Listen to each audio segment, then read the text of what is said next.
Hi everybody and welcome. Today we're going to go review and kind of go over some of the stuff in I'm Glad My Mom Died by Jennette McCurdy.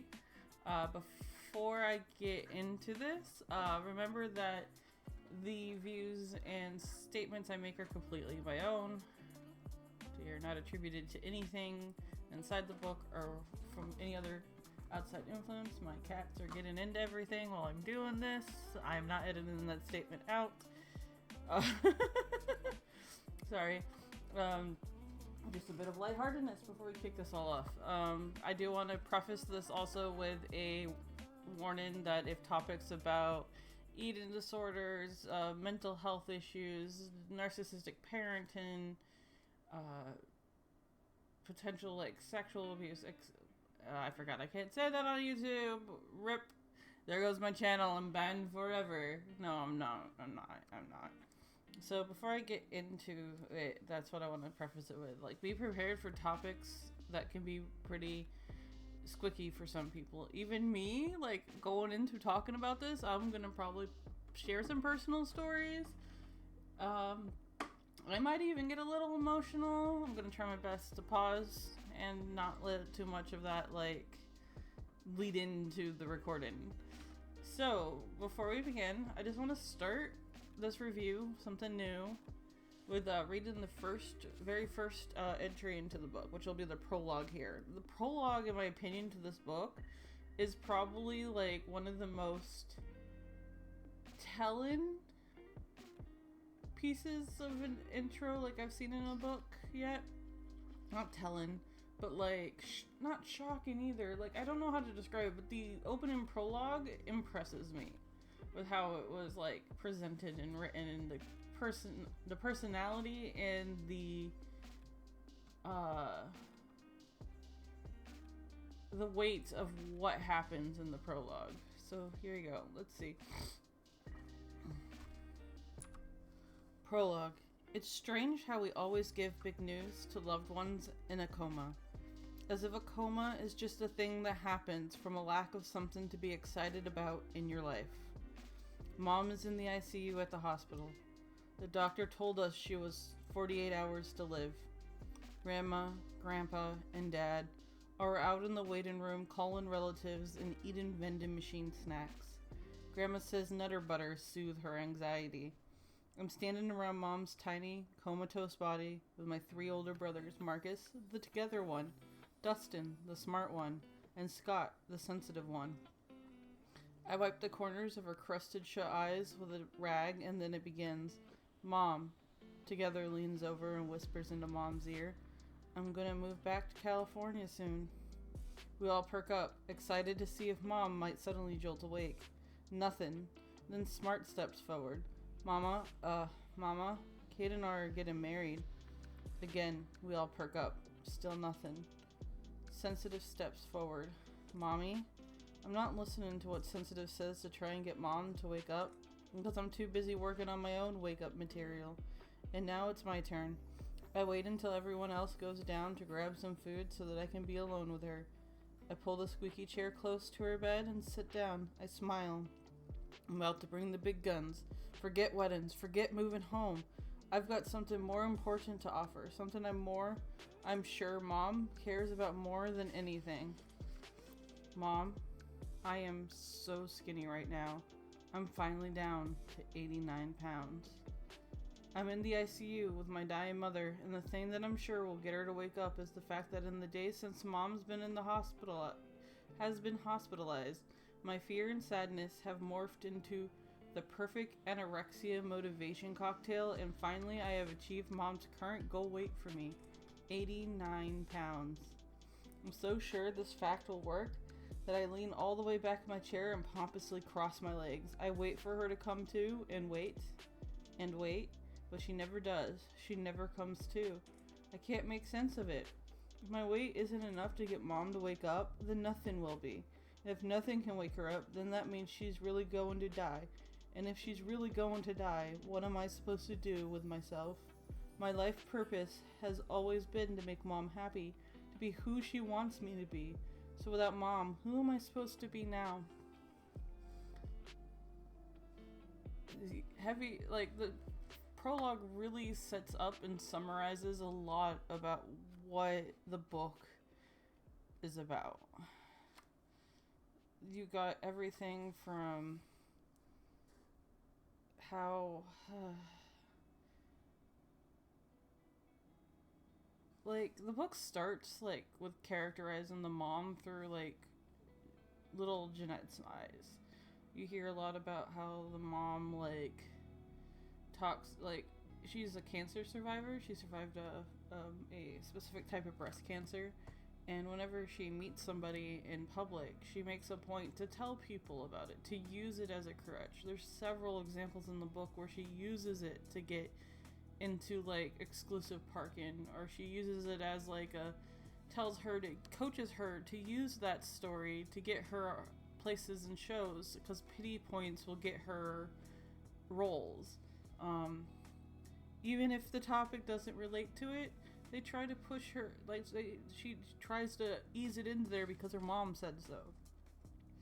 And the book does a really good balance of showing the controlling tendencies of the mom and how she was turning her daughter into a proxy for herself and the wishes she wished to like achieve in her lifetime and her regrets, and push them onto Jennette. And it does a good balance of showing like that part of the narcissistic parenting through the impact it has on her as a person. And going through like the before section of the book, it's just stories like that. How, let's see, like you got that aspect. Then you go into like how like people around her are noticing problems. Like, so for example, like as she's growing up as a young lady, or young girl, and then eventually gets to the first signs of like growing into being a young lady, she realizes like, oh, I'm growing my, typical female assets. YouTube censors. I impulsively wanted to say boobies. I said it anyways. There we go. And she freaks out. She can't become older. She can't become anything. She can't be a woman. She has to stay a child, because if she doesn't stay a child, she can't fulfill her mom's goals for her. Everything is about achieving what her mom wants for her, because she can't upset her mother, and she has to succeed because her mom wants it. They both want it. They're on the same wavelength. Everything is between both of them. So she goes to her mom and tells her about how like she doesn't want to grow up, and then her mom introduces her to restricted calorie diets, or better yet, just her way of guising the words anorexia. And she basically starts her child on like this anorexia routine. She coaches her through it. She keeps her on it. She controls her meal. She controls where she goes. She keeps her eyes on her to make sure that she will always follow this diet and always stay skinny. And throughout all of it, like her one doctor noticed and tried to talk about it, and the mom freaked out. Like, not immediately, like I think she just talked to the doctor, and then afterwards, like, it was like a freak out session. Other people, like the other parents in the acting group, I think it was either the acting or the dance studio, one of the little classes she goes to, there's so many of them that like it's hard to remember which one is which. And they're talking about it, and she knows they're talking about her, but it doesn't matter because she's achieving the goal. She's getting the dream that her mom wants, that they both want, because it's both of them that want this outstanding thing to happen in their lives. And yeah, and people are noticing around her. Her own family like tells her that she can just be a kid. She doesn't have to be this amalgamation of stuff that her mom wants her to be. And like reading the story, like, it was hard not to think about my own parent. And I'm sure, like, one day, someday, someone I know personally will see this video and be like, you can't talk about your passed away mother like that. And I'm like, no, my mom was not a great person to me. And I don't have any, like, fake memories about it. Like, yeah, she tried her hardest after the divorce, but that didn't excuse, like, what she did. How do I tell this to people? What happens to a person? What struggles they're going through? What diagnoses they have? They're reasons for a problem. They are not excuses. Like, she talks about how her mom would use her illness all the time, and my mom would do that. We'd be on the public bus going from point A to point B, and that's what she opened up with when she introduced herself to people, was how she had dialysis and kidney failure and all these problems, and that was like, it was always like, Mom, can't you just introduce yourself as you? You are not your health issues. I remember, like, I obviously was never, like, forced to try to go to child acting, but I could never cut my hair the way I wanted, or dress the way I wanted, or look the way I wanted, because I had to achieve some appearance that she wasn't allowed to have as a child. Like, or that when my parents divorced and she was with her first dude, I was being accused of, like, trying to steal the dude. And then the unrealistic expectation that I was going to have kids so she could have grandkids, and it never happened. Could it have potentially happened in my life? Yes, it never did. PCOS saved my bacon from having children at a young age. Now I'm just completely fucked up down there. But you see, like, and we all can relate to a story about a poor parent. Like, there's a difference between a parent that wants good for their kids and a parent that turns their child into a little clone or places all the expectations on top of them, that is more dependent on the child than they are. And for Jennette, she made her daughter, like, hyper codependent on her, just as she was hyper codependent on her towards her daughter. Like, and it was to the point she was yelling and cussing and calling her names on the phone because she was out with some dude. I don't remember if it was her gay friend or if it was some dude, like, she was seeing, but that's how it was. She started, like, insulting her and calling her names, because she wasn't accessible for her in that moment. And that happens. Like, I fucking remember, like, I don't remember what it was, but, like, I had to do something, and I couldn't be there for whatever reason, and everybody in my life was, like, including my mom, was trying to treat it like I thought the things I needed to do were more important than everybody else around me. If it wasn't something they accepted as being, like, something I needed to do, it was a problem. And I think, but inevitably, like, you go through all these things, and one of two things happens. You notice the problems, and you start trying to strive to become better, or you drown in them. And that's what this book is. It's a story about somebody who had a narcissistic parent, who went through eating disorders, who went through unhealthy relationships with people and men and work and alcohol and substances. Like, I don't think there was no mention of other, like, you know, bad things like drugs and stuff like that, but, like, there is implication for addiction and stuff like that through like the alcoholism that gets mentioned. And you see her eventually, like, come to terms with that past and try to strive to become a better person. And it didn't work the first time with her first therapist. In fact, I might argue that, like, while that therapist was well-intentioned, she created another new form of a codependent relationship, and Jennette wasn't ready for that recovery, because she didn't go into that recovery for herself exclusively. She went into that therapy for somebody else to get better because they asked it for her. And when that person came back into her life and was a mess themselves, it made it hard for her to take that step towards recovery again. And eventually she did, and she got a therapist, and especially one that was specializes in food therapy, to or eating disorders rather, to help her get through that stuff and explain things in a healthy manner, that slips happen. You don't feel bad because you slipped.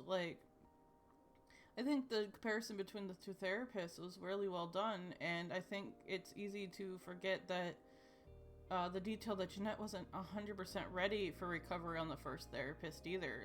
She went there for somebody else. She didn't go there for other people or herself. No, wait. She went there, didn't go there for herself. She went there for other people. And yeah, this book,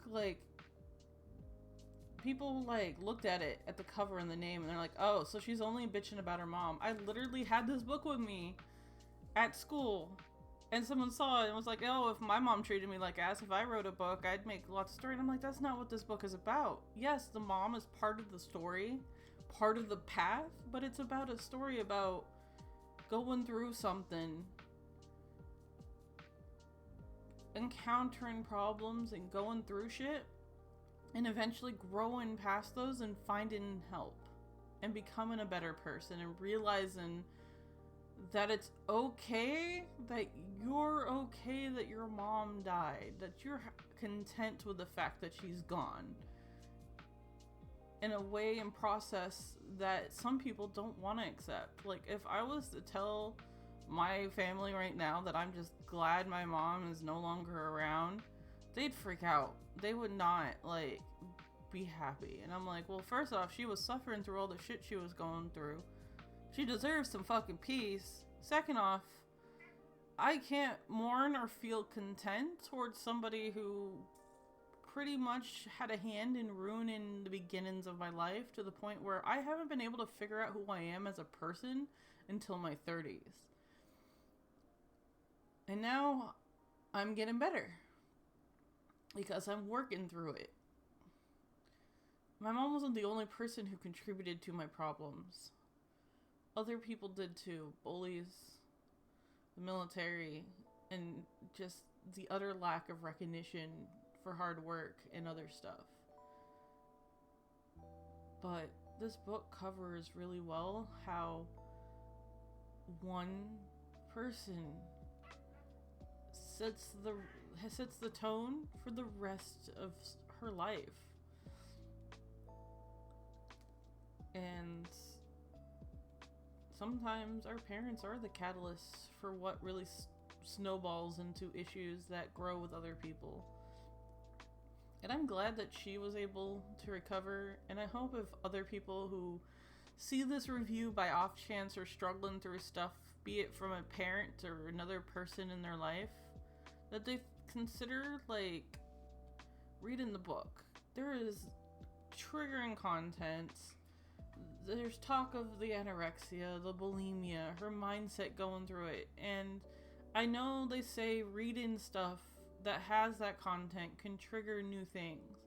But I think what we forget is that sometimes as people suffering through stuff, we have to expose ourselves to the stories of other people, especially if those stories are stories that lead to success and recovery. So these books, these stories that cover topics that people want to silence or say are bad, I think they need to stop for a moment and realize that you can't stop telling stories about people going through things that are awful and succeeding and winning against all odds because you don't like the content and it might upset somebody. Because if it's upsetting for you, it's upsetting for you. You don't know if it's upsetting for the 10 other people who read the book, watched the movie, listened to the person talk about the problem. But that said, if you're on the side of the fence like I am, where you believe people should write stories about complicated and dark topics. Oh, I just lost my train of thought. That's bad. If you're on that side that believe people do, understand the people who feel like this content is dangerous. Because sometimes those people might have bottled up problems themselves that they aren't acknowledging. And so they're putting that onto other people.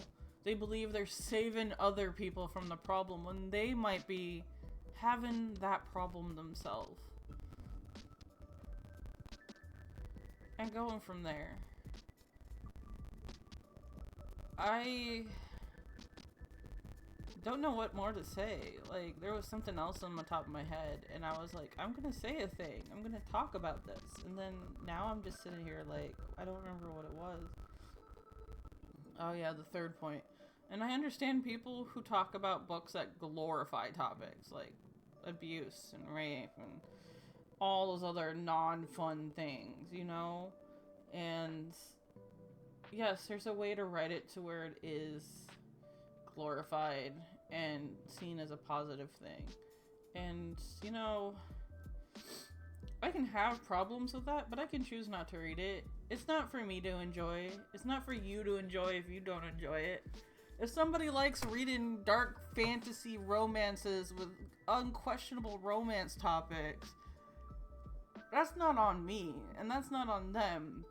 I mean, I can't judge you for your kinks. If that's your kink, that's your kink. Now, if it reflects your real life and the relationships you go after, you make unhealthy romance choices because you read too much of that content and it's molded your expectations and love, then maybe you might need to consider a change in your life, you know? Anyways, this book is a solid, like, God, I don't want to give it a 5 out of 5 because I feel like there was a lot of like skimping on stuff for the sake of being safe and legally and emotionally to the reader. But at the same time, there's a lot there that's not like so. So can I give it like a 4.9? Like I like it's a great read. It's written in such an entertaining way.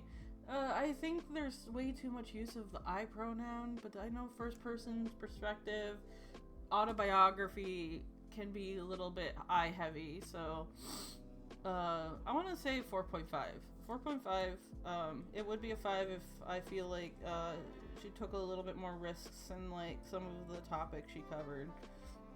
I didn't need names and stuff like that, but I think I would have liked a little bit more honesty amongst some of the studio exec stuff to really expose like what happens behind there, because it's very vague, it's very inconclusive, it's not straightforward, and I get why, because they could claim that they could sue her and cause problems and legal fees and stuff like that, but sometimes when you tell your story, just gotta tell your story, and maybe she wasn't ready to tell that part of her story, and that's fine too.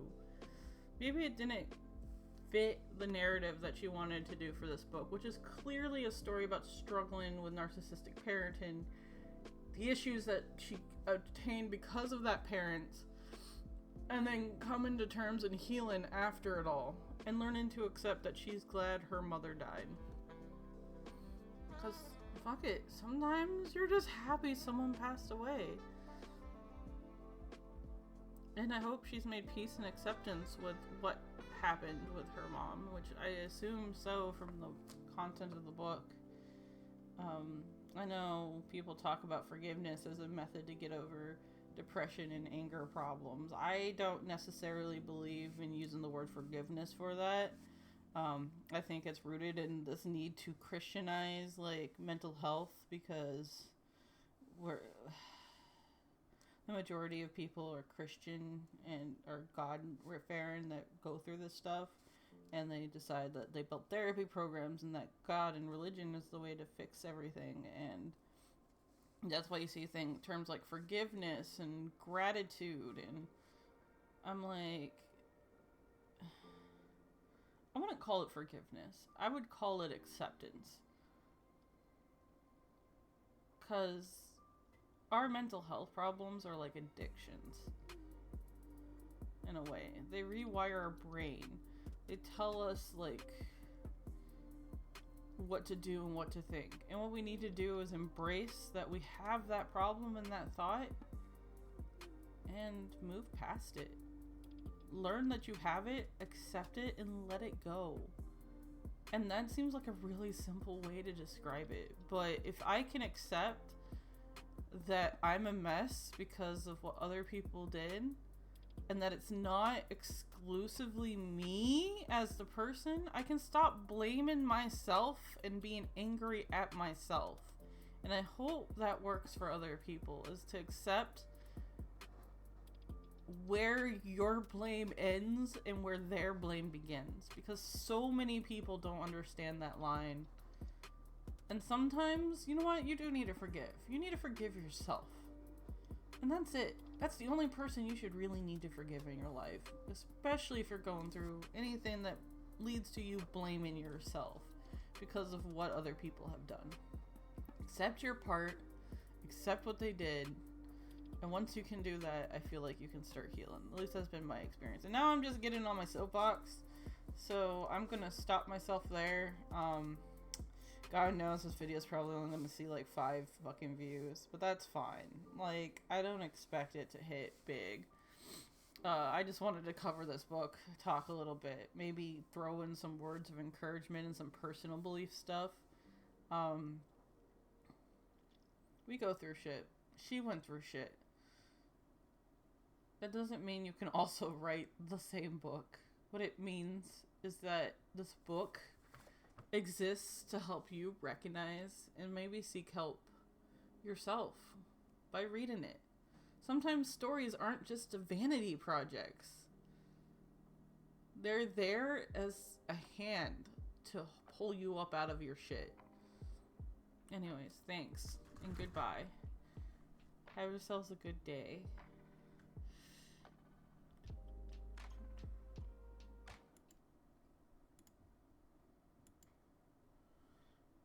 Ooh, that did not work.